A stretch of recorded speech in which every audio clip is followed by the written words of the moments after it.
Hello everyone, आज हम MB place preparation के बारे में बात करेंगे। हमें कैसे करना है, आगे की जो कंपटीशन बढ़ता जा रहा है उसकी स्ट्रैटेजी हमें कैसे क्या रखनी है। सबसे पहले हम एग्जाम पैटर्न देखेंगे। हमारा एग्जाम पैटर्न यहाँ फिक्स नहीं है, लेकिन हम अप्रोक्स लेके चल सकते हैं कि मैथ्स, रीजनिंग और जीके। साइंस मैथ्स में 30 से 35 के अप्रोक्स क्वेश्चन बनते हैं। ये भी 35, बाकी 15 से 20 यहाँ बन जाते हैं और ये 5 से 10 ये अप्रोक्स लेके चल रहे हैं हम लोग। वैसे टोटल क्वेश्चन 100 रहते हैं, 100 मार्क्स के। 2 आवर्स का हमारा एग्जाम होता है। ये तो हमारा हो गया एग्जाम पैटर्न। ये फिक्स नहीं है, ये कभी 35 और 30 में चलता रहता है। ये मान सकते हैं इन दोनों से 65 के अप्रॉक्स क्वेश्चन होते हैं, बाकी के हमारे 35 ये होता है।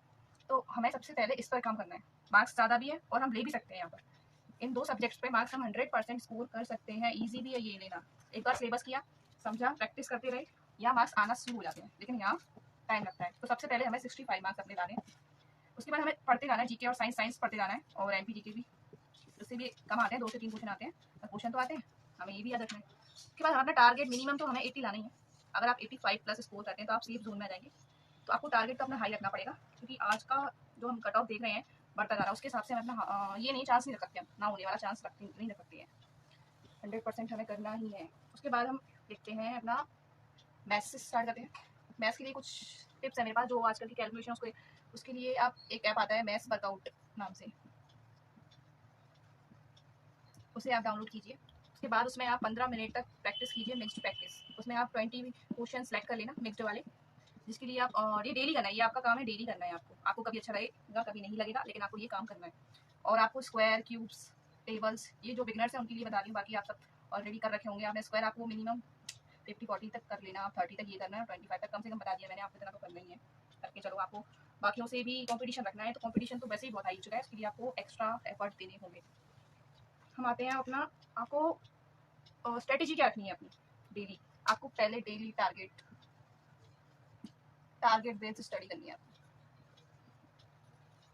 आप नाइट में ही अपना शेड्यूल डिसाइड कर लेंगे कि आपको क्या पढ़ना है। मैं एग्जांपल लेके चलती हूँ। आपने डिसाइड किया कि मुझे कल मैथ्स के 25 क्वेश्चन लगाने हैं, मुझे रीजनिंग के 20 क्वेश्चन लगाने हैं, मुझे साइंस बायो में कोई सेल चैप्टर पढ़ना है। ये मैं आपको एग्जांपल के थ्रू बता रही हूँ। तो आप एक डायरी में ऐसे लिख के रखेंगे। मैंने खुद किया ये, मैं अपनी डायरी दिखाती हूँ आपको। देखिए, ये मेरी पुरानी डायरी है, इसमें मैं डेली बेस्ड लिखती थी सारा कुछ, ये मुझे क्या पढ़ना है ये सारा। और आपको क्या करना है, उस पर टिक कर देना है। जैसे मैंने नाइट में ये शेड्यूल बनाया अपना, सुबह उठ के मैंने अगर मैथ के क्वेश्चन कर लिए तो उस पर टिक, मैंने अगर रीजनिंग कर लिया है तो इस पर टिक, अगर मैंने साइंस का बायो का चैप्टर कर लिया है, ये सेल का चैप्टर कर लिया है, तो ये टिक।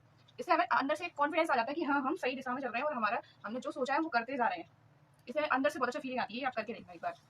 उसके बाद अगर आपका 50% सिलेबस हो जाता है तो आपको मॉक टेस्ट देना है।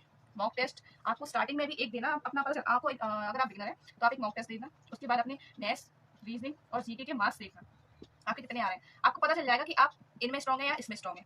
जिसमें भी आप स्ट्रॉन्ग है वो तो ठीक है, लेकिन आप जिसमें वीक है उस पर आपको काम करना है। अपना वीक सब्जेक्ट पे आपको काम करना है, आपको नोट करना है। अपनी एक नोटबुक बनाना है, उसमें लिखना है कि मेरे आज मॉक में 40 मार्क्स आए या 50 मार्क्स आए, जो भी आपके मार्क्स आए आपको वो लिखना है उस पर। और अगला मॉक्स जो आप दोगे उसमें आपके मार्क्स भले ही 5 नंबर बढ़े, लेकिन बढ़ने चाहिए। अगर आपके 5 नंबर बढ़ते हैं तो आप सही डायरेक्शन में जा रहे हैं। आप अपनी पढ़ाई उसी वे में कंटिन्यू रखें। अगर आपके नहीं बढ़ रहे हैं तो आप एनालाइज कीजिए। हम मॉक्स तो देते हैं, हमने एनालाइज कभी करते ही नहीं है। ये मैंने बहुत अच्छे से देखा है, बहुत मैंने खुद भी ऐसी काफ़ी गलतियाँ की हैं कि मैं अपने 3 से 4 साल का एक्सपीरियंस आपके साथ में बता रही हूँ। मुझे इतना ज्ञान नहीं है, लेकिन मैंने देखा है 3 से 4 साल में, वो बता रही हूँ मैं। हम लोग क्या करते हैं, मॉक टेस्ट तो देते हैं लेकिन उसका एनालाइज कभी नहीं करते। हाँ, हम देखते हैं मॉक टेस्ट दिया, हाँ 80 मार्क्स आ गए, ठीक है, हमने वो 20 मार्क्स क्यों गलत हुए उस पर काम तो किया ही नहीं। ये क्यों गलत हुए हैं वो तो देखो। मान लेते हैं आपके 80 या 80 नहीं मानते तो मतलब 60 मार्क्स आपके आ गए पेपर में, ठीक है। तो आपके जो 40 क्वेश्चंस गलत हैं, अगर इन पे आपने काम कर लिया तो मैं गारंटी दे देती हूँ कि आपके अगले टेस्ट में 1 नंबर ही बढ़ जाएगा। आप इन 40 क्वेश्चनों को एक नोटबुक में नोट करेंगे और उसको जब अगला टेस्ट देने जाएंगे उससे पहले इन क्वेश्चनों को रिवाइज करेंगे। 40 के 40 क्वेश्चन लिखना है आपको, इसमें एक भी कंजूसी नहीं करनी है। सारे के सारे क्वेश्चन लिखने हैं अच्छे से और रिवाइज करना है। एक टेक्स्ट बुक की कॉपी बनेगी आपकी अलग से, उसमें आपने टेस्ट लिया और लिखा, नोट किया सारा, ठीक है। ये सबसे मेन था, सबसे मेन यही है। मॉक टेस्ट से ही हम कितना भी सिलेबस कितनी बार भी कर लें, जब तक हमने अगर प्रैक्टिस नहीं की है, मॉक टेस्ट नहीं लगाए, तब तक हमारा सिलेक्शन नहीं हो सकता है। ये रियलिटी है। इस वीडियो को मैं यही एंड करती हूँ। अगर आपको अच्छी लगती है सब्सक्राइब करना, कमेंट में मुझे बता देना। मैं एक लॉन्ग वीडियो जिसमें आपको बता दूंगी कि आपको किससे पढ़ना है, कहाँ पढ़ना है और कैसे अपना टारगेट रखना है। ये मैं यही एंड करती हूँ।